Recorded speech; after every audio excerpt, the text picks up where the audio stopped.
All right, what's up, y'all? Welcome back to the channel. It's your boy Sean Kell. Make sure you like, comment, and subscribe, and just let people know about the channel. You know, I want to keep growing the channel, so just make sure you let people know. I wanted to jump on here and talk about the cost of living. You know, the cost of living is a hot topic these days, which is crazy because it is seeming to get more and more and increasingly impossible to keep up with the cost of living, especially for the average person. A lot of people make like $40,000 to $50,000 a year, and even with the spouse, that $100,000 a year seems to not be enough to cover a lot of things. And I'm not even talking about extra additional expenses like credit cards and vacations and stuff like that. I'm just talking about the essentials like rent, car notes, your car insurance, your phone bill, your health insurance, all these things like student loans, all that type of stuff is just becoming almost unobtainable.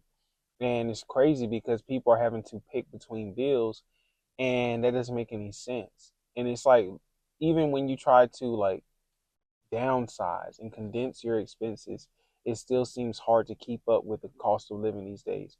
And so I want you guys to watch these videos because it seems to be a growing problem, and it seems to me that a lot of the people who would once be considered middle class are either going to default to poor, or it just I don't or I don't know, because it just seems like at this point there's only rich and there's poor, and there is no middle class anymore. So I don't know. It's getting crazy out here. And I've seen a lot of videos, and so I want you guys to watch it, and I'm gonna give some commentary on it. Living in America right now feels like a punishment. You wake up already behind, you go to work just to stay broke, and you watch the cost of everything rise while your paycheck doesn't move an inch. Groceries are a luxury. Rent is robbery. Healthcare is a joke. And somehow we're the ones blamed for not budgeting better. People are working 2, 3 jobs and still choosing between food or gas. Families are crammed into apartments because buying a house became a fantasy. You can't afford to get sick. You can't afford to rest. You can't afford to exist. But they keep telling us the economy's strong. Strong for who? Because it sure as hell isn't the people doing the work. We're out here treading water while billionaires build rockets, politicians trade stocks, and corporations raise prices just because they can. We were promised opportunity. We got survival. And what makes this worse is watching people blame themselves. Like somehow you failed because you can't afford a 1 bedroom anymore. Like you didn't do enough, when the truth is the math just stopped adding up years ago. They told us to work harder, but never told us they'd change the finish line. This isn't a country full of lazy people. It's a country full of exhausted ones. Simple as that. I have to work 40 hours a week just so I can have a place to live. 40 hours a week makes me $2,000 a month, and my rent is $1,660. So I work 40 hours a week so I can have a 2-bedroom apartment and an extra $300 a month. Like, it doesn't cover my phone, internet, food, So not only do I not have any extra money, but just working makes me so exhausted that I don't have time either. Like, I get off work at 5:30, come home, and I'm just so tired. Anything that I need to do outside of work, I then just push off to like the weekend, and I'm like, I'm just too tired to do this after work. I'll wait until Saturday. So then I end up with so much to do on the weekend that ends up having to be split into 2 days. So I have to do stuff on both Saturday and Sunday. So then I don't get a day off. I don't get a day to relax. I don't get to decompress.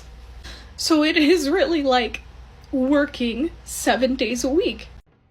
The cost of living in this country is currently, it's not going to be, it is currently unsustainable. And there are people that they know this, but then they'll still look at somebody else that's struggling and then tell them they're not doing good enough. I want you to imagine somebody that makes $75,000 a year. That's a pretty high up wage in terms of like top earners in this country, $75,000 a year. And we're going to go through some things here. This is a person with no debt outside of a car. And please don't hit me with the, you can go buy a car for, shut up, you can't, shut up, stop saying ridiculous things. An entry-level decent car is $30,000. So this person who puts $200 a month into insurance and they pay 5% into their 401k, because shut up, people should be able to put money into their retirement. Because if you're not doing it now, you're never going to get to start doing it later. So after those two things come out of their paycheck and their taxes are paid, they bring home $53,850 a year from a $75,000 paycheck. Average rent in my state for a one-bedroom apartment, because an adult should be able to live by themselves, $1,700. That car payment at 6% for an entry-level, very reasonable sedan, nothing fancy, that car payment's $579 a month. Car insurance, $240 or so a month for a lot of vehicles in this day and age. You're a young person, you've got a nice job, but the insurance companies still want to screw you over. Food. You only cook at home. You never, ever go out. You only cook at home and you only eat decent quality food, because a human being should be allowed to eat decent quality food. You pay $879 a month for that. You spend $250 a month in gas. You wear and tear on your car $100 a month. $80 for your phone, $80 for your internet, $175 a month for your electricity, $70 for your water, $20 for your cash. You make $75,000 a year, and outside of a car payment, you have zero debt. Do you know how much money you have left over annually at a $75,000 wage? You do nothing. You don't own a Netflix. You don't go out on a date. You don't pay to go to a park. You don't go watch a movie. You do nothing. If you can't find it on the internet for free, you don't get to do it. If you can't cook it at home for your $800, you don't get to do it. You have $3,700 left over annually. That's like $320 a month. And there's going to be, well, that's $300. Shut up. Shut your stupid, contrarian, edgelord mouth. That's not a doctor bill, because God knows, just because we have insurance doesn't mean that we don't still pay far out the ass when we go to the doctors.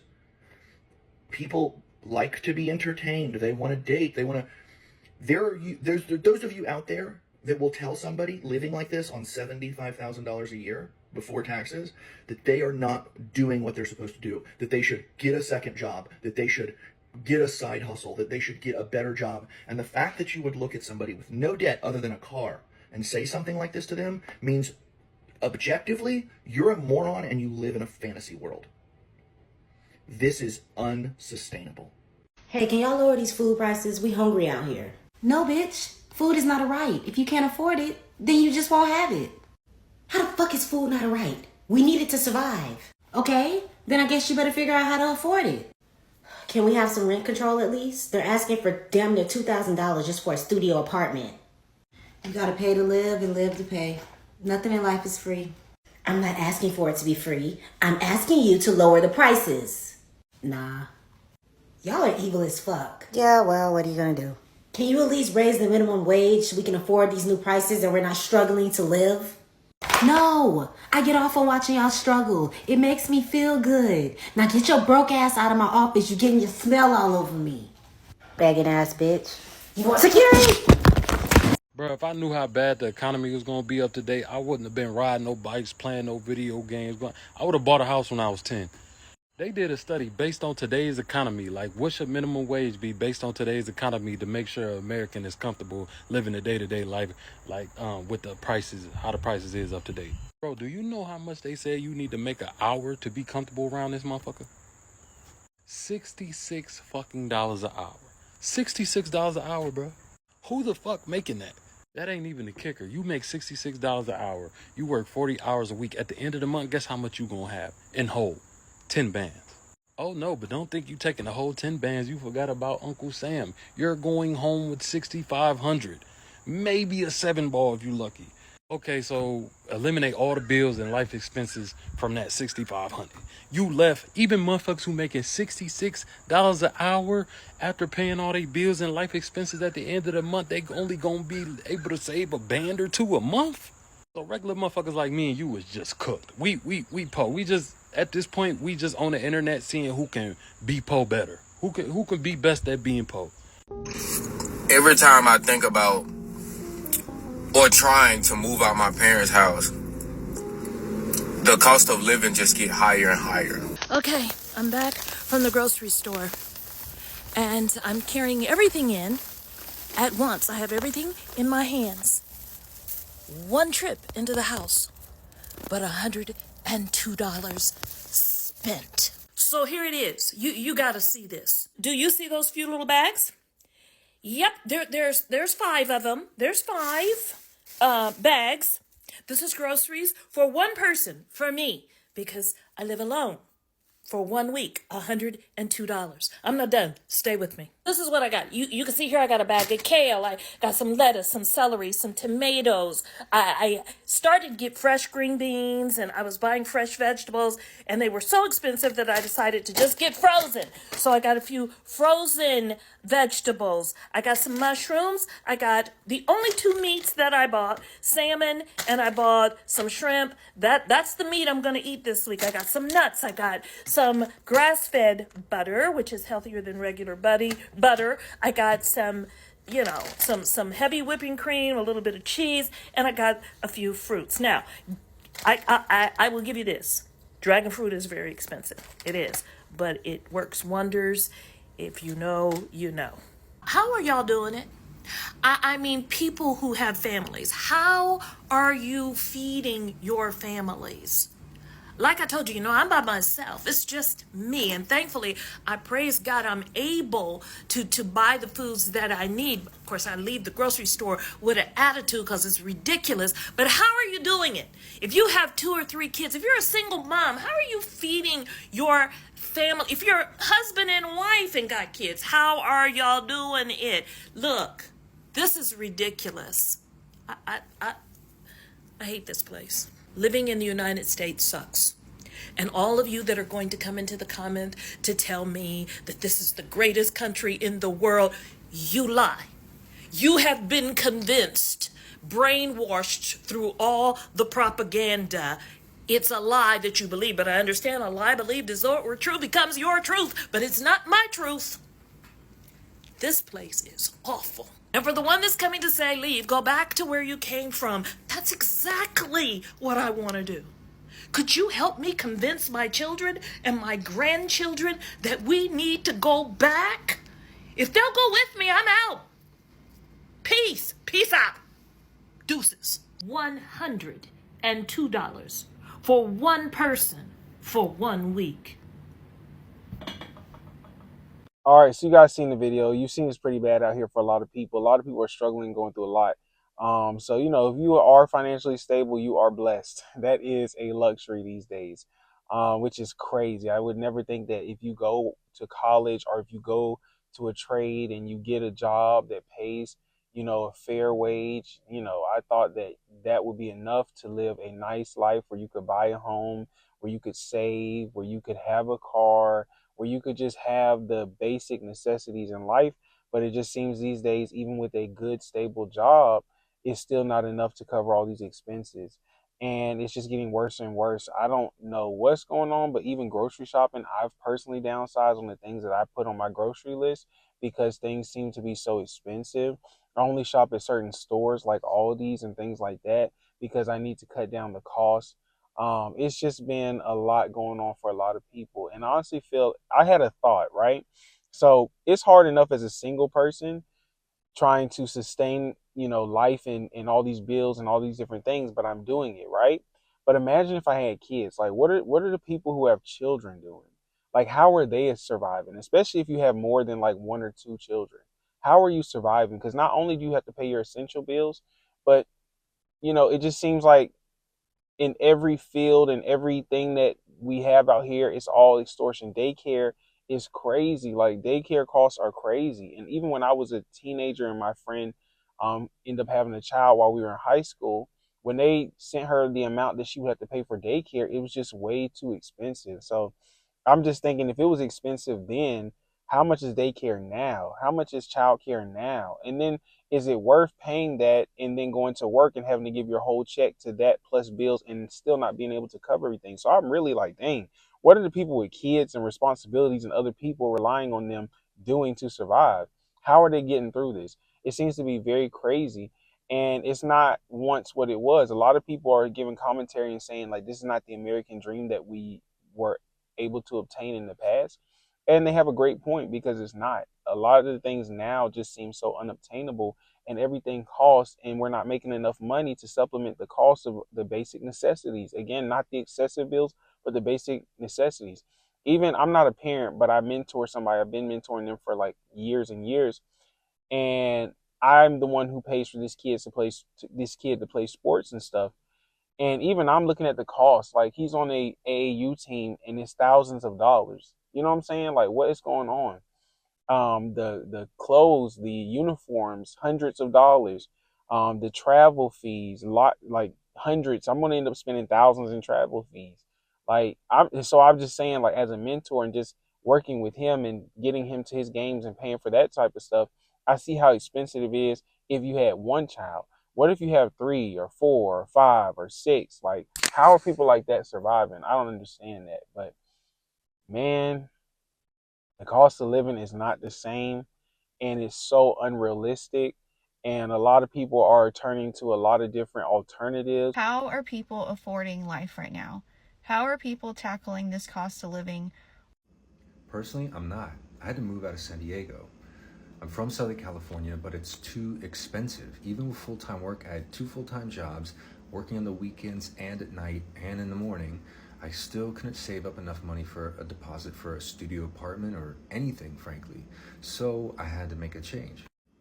Right there is the border wall with Mexico and the United States. One side is San Diego, one side is Tijuana. Now I live on the Tijuana side. While the difference is only 2 blocks, I have a substantially cheaper cost of living. Currently, I'm renting a studio apartment for about $100 a week. I've seen comparable priced places going as far as a 2-bedroom with the same price point, $400 or $500 a month. The same kind of place in San Diego, 2 blocks away, would cost you upwards of $1,500 to $2,000 or $3,000. To go to work, I cross the border in the morning. A few times a week, I do Amazon Flex shifts, and in about 2 full-time days, I pay my rent for the month. The thing is, I don't go every day because it's kind of a headache. So while I technically earn less, I have a greater purchasing power effectively. So 5 months ago, basically, I moved to Tijuana and went from being full-time employed with 2 jobs, living in my van for years because I couldn't save the deposit, to having an apartment and having transportation and a pretty decent paying job relative to my cost of living. But isn't it dangerous? Isn't it unsafe? A little bit, it can be. But literally, as I'm saying that, the police roll by. There's constantly a presence, so it does feel a little bit safe for that reason. Living in your car is not safe either. Being in your car is you're harassed all the time. You're bothered by strangers trying to steal your stuff. That's not a good life either. So while it's not a perfect solution, it's a solution for now, and it works. And I've improved my quality of life by moving 2 blocks. Follow for more about the cost of living in Mexico. I live full-time in this camper with my wife, and one of the most popular questions is how much does it cost? So I do want to start this video by saying this cost is going to vary a lot from person to person. Different things like what kind of camper you get and where you park your camper will adjust the price either way. I broke this up into 2 parts. The first part, I did not include our truck payment because if you're not moving your camper, you would not have to factor that in. So the first thing is the cost of our camper. We financed our camper, so right now we're paying $592.83 a month for our camper. I am trying to make extra payments on our camper just because we do have an 8% interest rate, which I don't love. The next is our camper insurance. When we do our insurance, we pay for the whole year just to get a cheaper rate. So we paid $1,089 for the year for our camper insurance, which comes out to about $90.75. Next is the cost of the lot. This will vary depending on location, what amenities are available for you. Just within our campground, it will vary if you're closer to the river or farther away from the river. So we pay $700 a month for our lot. That includes our space, our sewer, our water, and Wi-Fi. At this current campground, we do have to pay extra for our electric. Our highest electric bill was $100, but that's because it was a colder month and we did run our electric fireplace more. We've been averaging about $60 a month for our electric. Next is the propane. Our propane is used for our heat, our stove, our oven, as well as our water heater. So for our propane, we're paying about $18 every time we have to fill it. At most, we have filled it about 4 times a month, which comes out to $72 a month for propane. We did end up getting a Starlink just because the Wi-Fi here isn't the greatest. We did the Roam 50 gigabyte plan. If you guys have any questions on the Starlink, let me know and I will answer them. So we pay about $80 a month for our Starlink. So all of that together, not including our truck, comes out to $1,653.58. Now, if you were to add in my wife's truck and her insurance for her truck, that brings it up to $2,762.58.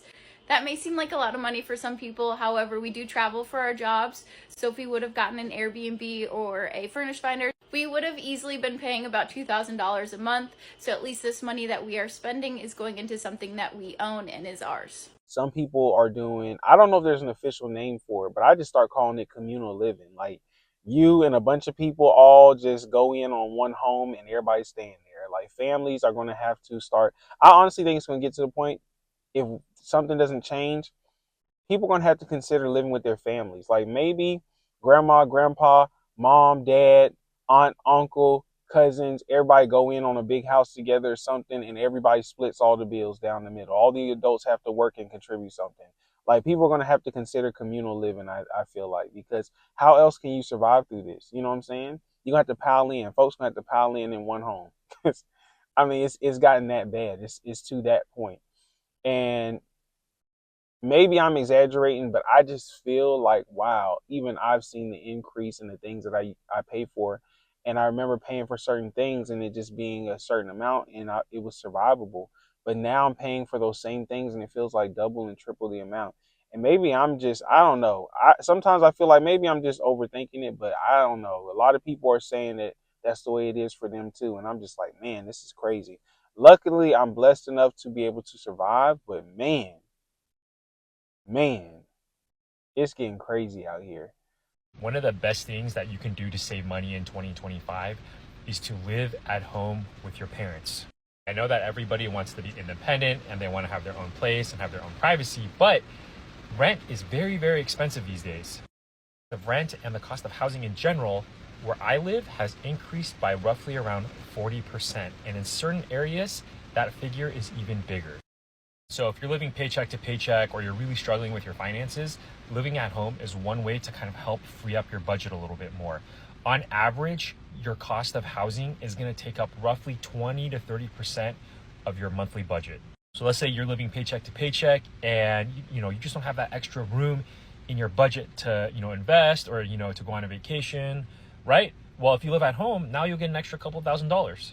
And honestly, I only feel like it's in America where people look down on you for wanting to live at home. Like in other cultures that I've noticed, it's very, very normal to live at home with your parents, until you're 25, 30 years old.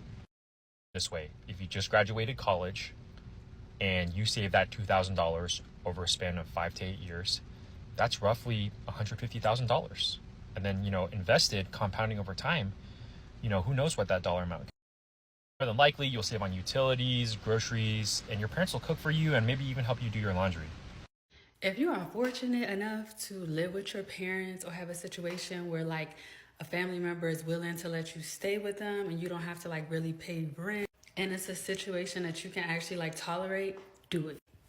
For the last 10 years of my life, I've been renting and I've moved home like a few times, but this is probably like the most disciplined I've been when I move home, because like I would move home and I would just like blow money and be out on the weekends all the time, splurging, traveling, just blowing my money and not saving. But this time around, I'm just like in a different stage and phase of my life, and I've actually been saving money for a house, and like I'm not gonna share too much, but things are going well. And like on average, I've been able to save like $2,000 a month living with my parents. I haven't even been here that long, but I just noticed like a big change in my discipline with spending money. Like I used to just splurge and buy stuff and like run up credit cards, and I don't do any of that anymore. Like I really do not use my credit card like unless I actually have to. Like I had an emergency at the vet, use it for that. But the point I'm saying is if you are blessed enough to stay with family members and save your money, like really save your money, because this economy is not no joke. And I just think some people take that for granted. Like I understand wanting your independence and You know, I feel like everybody like wants the luxury apartment and to live that lifestyle. And it's like, I've lived it, baby. It's nice, especially when you can afford it. It's nice. But I'm just in a different space. I'm about to be in my 30s. So it's like, I want to own something. And I'm just like really proud of myself for like staying the course, being disciplined, making sacrifices.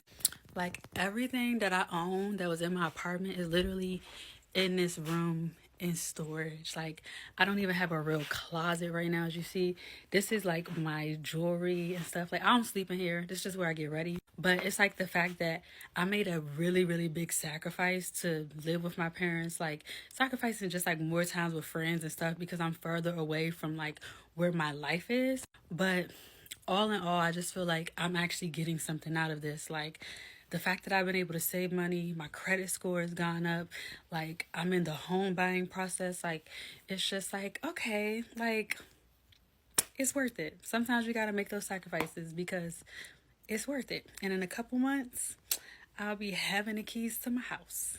So y'all let me know what you think, man. It's a lot going on. You know, leave your comments. Is it getting crazy for you, or do you feel like people are over exaggerating, like it's not this serious? Do you feel like this is all these wages and not increasing and all these prices going up? Do you feel like it's something for the greater good of our country? Like, what do you think? I really want to know y'all opinions because I've heard a lot of think pieces, and man, you know, a lot of people have good points, and sometimes it sounds like it's exaggerated, but is it really? Have we really gotten to the point where what used to sound like an exaggeration now is a reality? I don't know. But make sure y'all like, comment, and subscribe. And again, share the channel. I'll talk to y'all later.